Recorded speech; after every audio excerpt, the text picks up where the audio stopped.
विद्यालय वार्षिक उत्सव महासमारोह अनुष्ठित। नयागढ़ जिला ओडगां ब्लॉक शिक्षा विभाग अधीनस्थ शरणकूल उच्च प्राथमिक विद्यालय वार्षिक उत्सव महासमारोह अनुष्ठित हो जाइछि।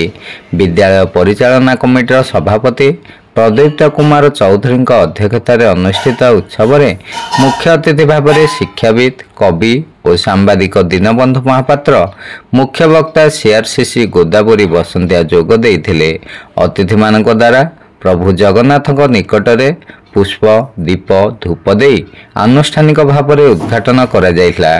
विद्यालयर छात्री मानक द्वारा स्वागत संगीत गान पर प्रधान शिक्षक प्रभाकर मिश्र अतिथि परिचय प्रदान करथिले। अतिथि माने विद्यालय रे वार्षिक उत्सव और अन्यान्य उत्सव इत्यादि आयोजित द्वारा छात्र छात्री मानकर लुक्कायित प्रतिभार परिप्रकाश घटिଥାଏ बोले मत प्रदान करथिले।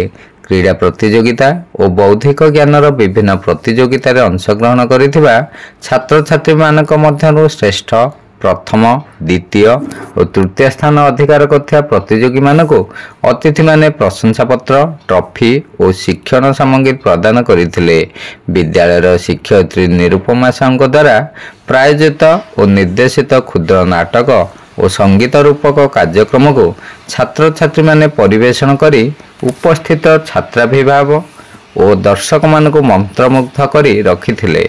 विद्यालयर शिक्षक शेषदेव घड़ई, शिक्षयित्री चारुबाला रथ, सरोजिनी महापात्र, दीप्तिराणी मिश्र प्रभृति कार्यक्रम को परिचालना करथिले।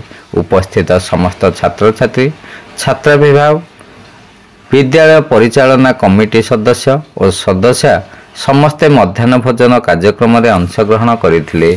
शिवनारायण दास रिपोर्ट, खंडपड़ा वार्ता।